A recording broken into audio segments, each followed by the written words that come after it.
여러분들이 제가 너무나 많이 얘기해서 잘 아시겠지만 제가 TV 프로그램을 꼭 보는 게 한 가지 있거든요. 저는 골목 식당만 봅니다. 전 두 가지를 못 봐요. 옛날엔 나가수에 제가 필이 꽂혀갖고 그건 꼭 봐야겠었거든요. 나가수가 끝나니까 그만한 프로그램이 없는 거예요. 그러다가 이제 한동안 제가 또 이효리 팬이어서 효린의 민박을 한동안 봤었죠. 이게 다 끝나고 났는데 골목 식당을 어느 날 발견한 거예요, 제가. 그래서 보다가 보니까 제가 지난 겨울에도 칼럼도 썼듯이 이거 식당 중에는 정말 교회가 이랬으면 좋겠다. 동네 사람들이 막 칭찬하고 그런 식당으로 좀 이렇게 갔으면 좋겠다. 이런 내용들도 많고요. 또 사실은 솔직하게 말씀드리자면 백종원 대표라는 그 개인이 저렇게 영향을 미칠 수 있구나 이런 생각도 들고요. 예수 믿는 사람들이 좀 본받아야 될 부분들이 많다 이런 생각을 사실은 하면서 봅니다.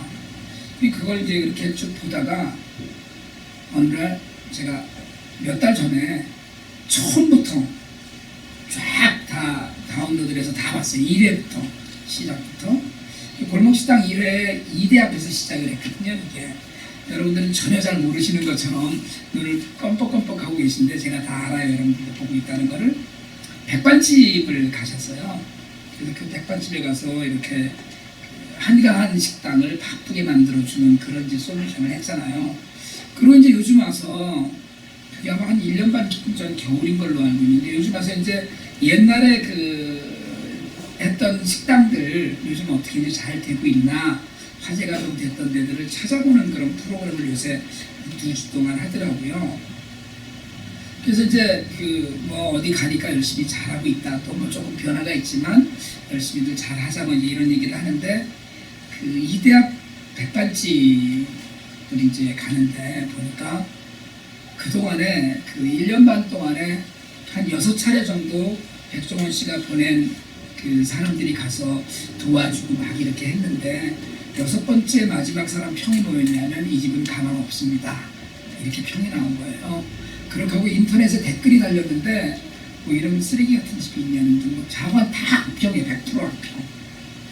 너무 이제 궁금하기도 하고 마음이 이제 안 좋아서 거기 이제 가보기도 하고 몰래 카메라를 한 거예요. 여러 사람이 가서 방송국 직원들이 여러 사람이 가서 몰래 카메라를 쭉 하는데 이분이 거짓말을 아주 자연스럽게 거짓말을 하더라고요. 이게 백종원 대표가 다 백 대표가 해준 거야 뭐 이렇게 하고 백 대표가 해줬을 때보다 더 맛있다는 둥 먹는 사람들은 아니라고 그러는데 맛이 변했다고 어떤 손님이 그러니까 금방 그런 소리 하지만 금방 백 대표한테 전화가 온다는 거예요. 그러니까 백종원 씨 앉았다가 난 전화 안 했는데 그렇게 얘기를 해요. 나중에 신문에 났는데 보니까 백종원 씨가 그분의 가게를 끝내고 나서 마지막에 신신당부한 게 욕심내지만 마십시오. 욕심내면 망합니다. 그러나 욕심만 안 내시면 잘 될 수 있을 겁니다. 그렇게 얘기를 했다고 하더라고요. 아저씨는 거짓말하고 그게 그냥 몰래카메라로 우리도 그냥 알겠는 거예요. 저러면 안 되는데 여러 가지 개인 사정이 있겠지만 어쨌든 이제 이번 주 수요일 날 뒷이야기가 이제 나올 거거든요. 수요일 날 기분 뿌리마다 하지 말고 그거 봐야 되는데. 근데 제가 제 아내하고 순간적으로 느낀 문제는 뭐냐면 그 사장님이 손님이 없을 적에 뭐하고 앉아 있었냐면 찬송가 틀어놓고 신문 보고 있었거든요. 그리고 뭐 부인더러 이게 뭐 나 같은 죄인 살리신 이런 거라는 그게 기억이 확 나는 거예요. 저는 어쨌든 목사이고 예수를 믿는 사람이고 그러다 보니까 그분이 그랬던 것이 기억이 나는 거예요. 그런데 그렇게 하던 분이 손님이 많아지니까 우리가 봐도 알만한 거짓말을 정말 눈 하나 깜빡 안 하고 그냥 뭐 툭툭 뱉는데 저건 아닌데 이런 소리를 계속 하는 거예요. 왜 그랬을까? 속사정에 있겠죠. 이번 주 수요일 날 골목식당 보면 알겠죠. 근데 욕심 때문이 아니었을까 이렇게 생각이 되는 거예요. 욕심. 제가 어제 아침에 에스겔서 묵상하는데 하나님이 예루살렘을 심판하시면서 이야기로 예로 든 곳이 사마리아와 소돔이었거든요. 소돔의 문제는 뭐였었냐면 소돔을 비판하면서 교만하고 풍족한 음식, 태평한 시절을 거론하셨어요.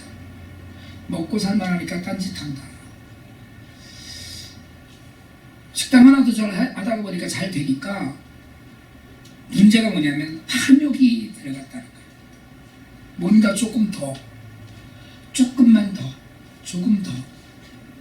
여러분, 탐욕이 인간을 망가뜨리고 배신하게 하고 원칙을 벗어나게 하고 법을 무시하게 해요. 조금 더 가져야 되고 조금 더 먹어야 되고 조금 더 누려야 되거든요. 그러니까 내가 가져야 하고 내가 성공해야 되는 거예요. 그러니까 나는 누구에게나 그럴듯하게 비춰야 되고 성공한 것처럼 보여야 되니까 또 실제로 더 가져야 되고 더 누려야 되니까, 그러니까 탐욕이 자꾸 싹을 틔우고 자라서 결국 죄로 덮여진다, 이렇게 얘기할 수밖에 없는 거거든요. 그러다 보니까 거짓말도 하게 되고 그러다 보니까 바른 말을 못하게 되는 거죠. 성경은 언제나 가난을 미화하지는 않습니다.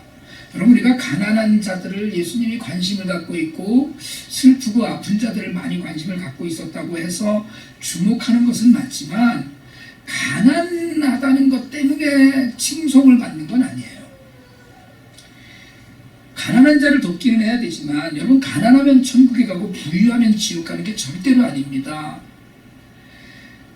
지옥 가고 천국 가고 하는 것의 구분은 그냥 예수를 믿느냐 안 믿느냐예요. 가난한 사람도 죄 지으면 예수 안 믿으면 지옥 가는 거고요. 부자도 사실은 예수님을 열심히 잘 믿고 구원받으면 천국 가고 하는 거거든요. 다만 탐욕은 영적이지 않은 거예요. 부자가 되겠다는 욕망이 건강하기가 쉽지 않다는 거죠. 그러니까 많이 벌어서 많이 누리는 건, 여러분 제가 늘 말씀드리지만 열심히 일해서 돈 많이 버세요. 할 일도 많고요, 쓸 일도 많이 있습니다.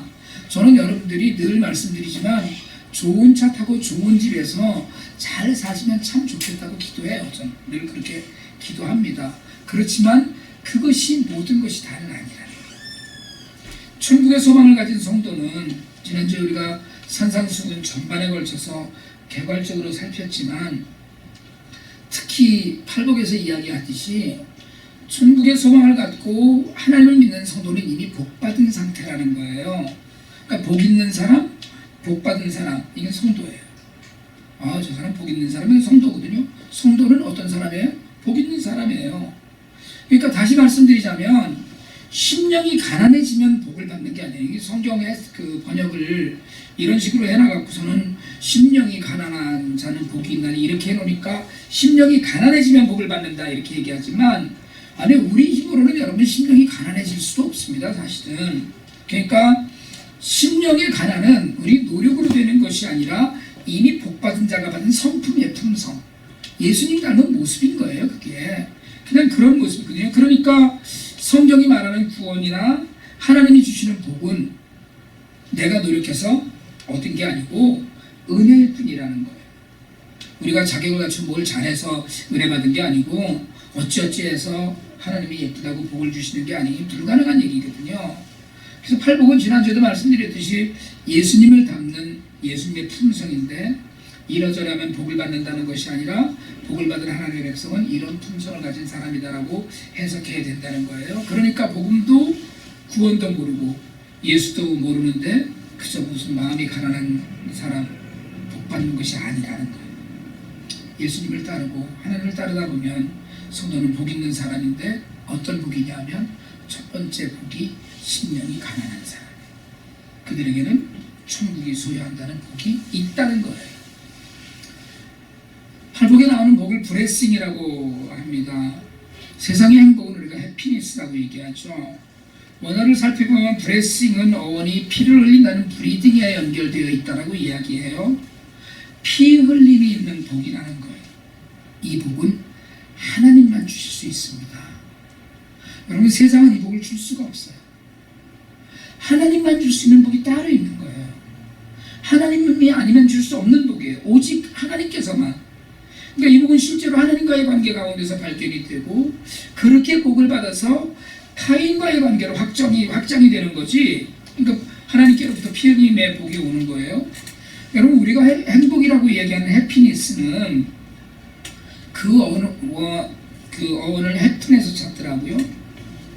하나님이 주신 것이 아니라 그냥 우리가 살다가 보면 발생하는 현상 중에 하나라는 거예요. 살다가 보면 오늘 애가 말을 잘 들어서 너무 기분이 좋으네. 요새 남편이 하는 일 잘 되고 뭐가 좋아서 너무 행복해. 이게 그냥 행복이거든요. 그러나 그것이 하나님이 주신 복, 브레싱과 관계 있지 않다는 거예요. 하나님으로부터 오는 브레싱은 팔복의 유일한 특징이에요. 하나님께로부터 온다는 거예요.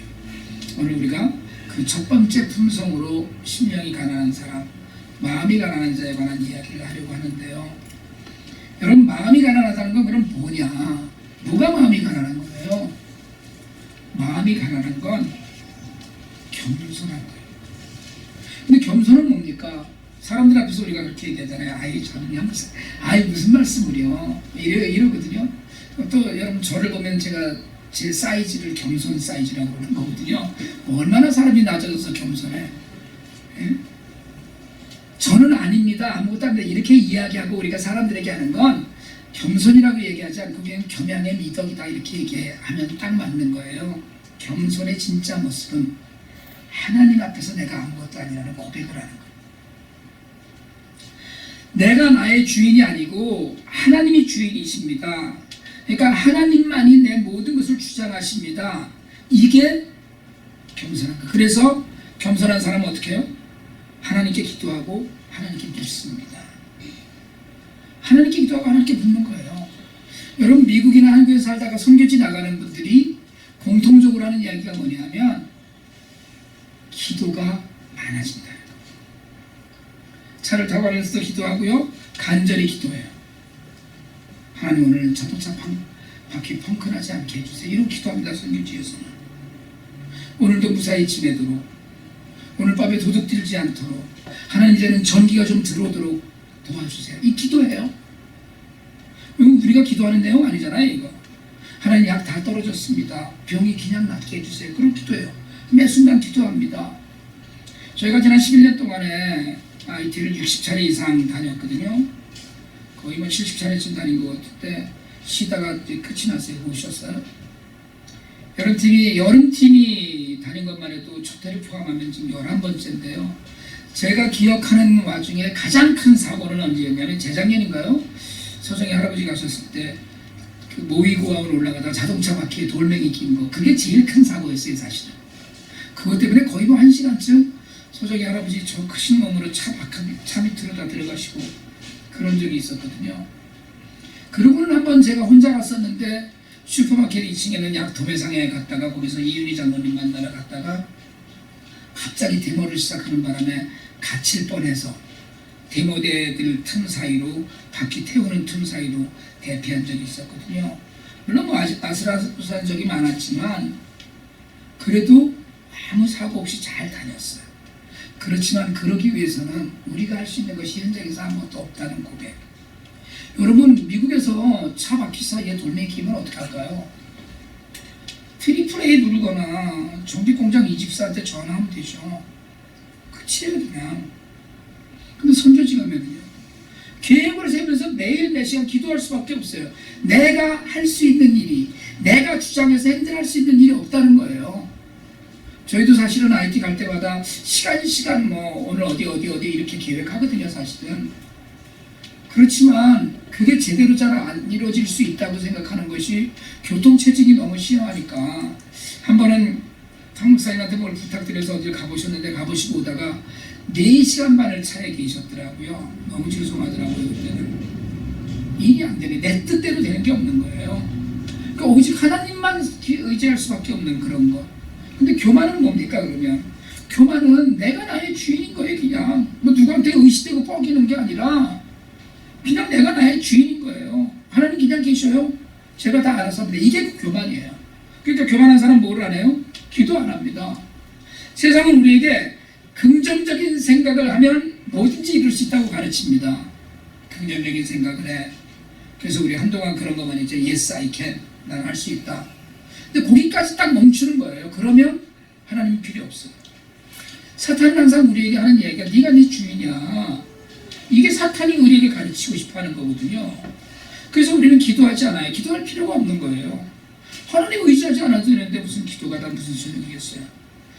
교만은 내가 의지되는 게 아니라, 내가 많이 가졌다고 뻥이는 것이 아니라 하나님의 도움이 필요 없다고 하는 겁니다. 그런 가운데 우리가 정말 사실은 겸손하지 못해요. 그런데 성경은 하나님을 만난 자는 자신의 비어있음, 자신의 황폐함, 자신의 가난함을 아는 자라고 이야기를 해요. 하나님 두려운 줄 알고 하나님 안에서 하나님 나라를 누리고 싶어하는 거거든요. 이게 마음을 비우고 하나님으로 가득 채워지기를 그렇게 간절히 소망하는 거예요. 마음이 가난한 자입니다. 아무것도 없어요. 다 비어있는 거예요. 나는 내게 없는 거예요. 그냥 하나님 한 분으로 채워지지 않으면 안 되는 거거든요. 베드로가 주님을 처음 만났을 때 자신에 대해서 밤새도록 헛구물질하고 끝났던 그 아침에, 여러분 주님이 깊은 데로 가서 고기를 잡으라 했더니 고기를 잔뜩 잡고는 고백했잖아요. 주여 나는 죄인이로소이다 나를 떠나소서. 깨달은 거예요. 내가 아무것도 아니라는 걸. 주님의 은혜를 물었습니다. 이사야가 하나님의 영광을 보았을 때 뭐라고 얘기합니까? 화로다 나여 망하게 되었도다.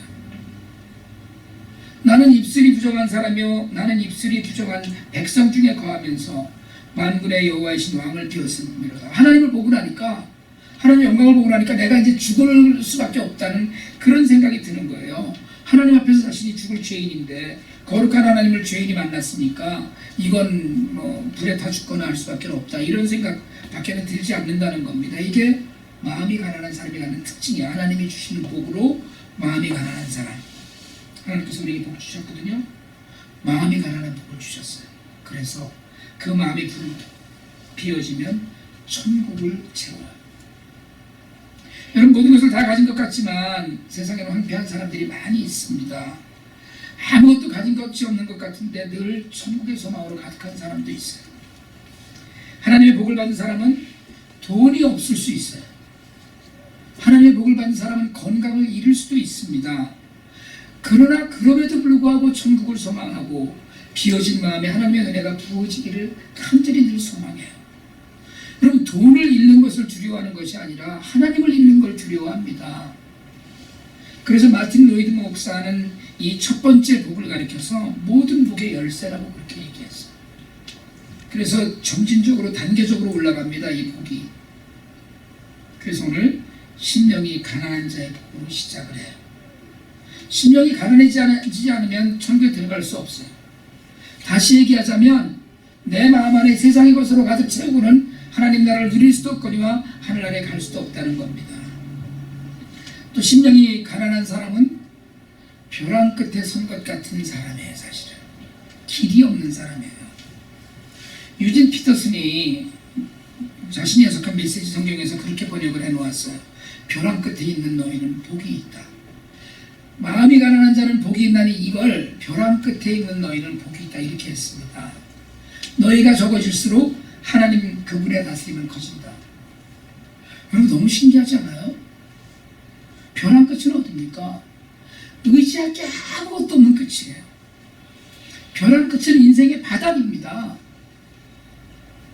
스스로 벼랑 끝에 있음을, 그래서 하나님 한 분 외에는 그 무엇도 바라볼 수 없음을 고백하는 자리예요.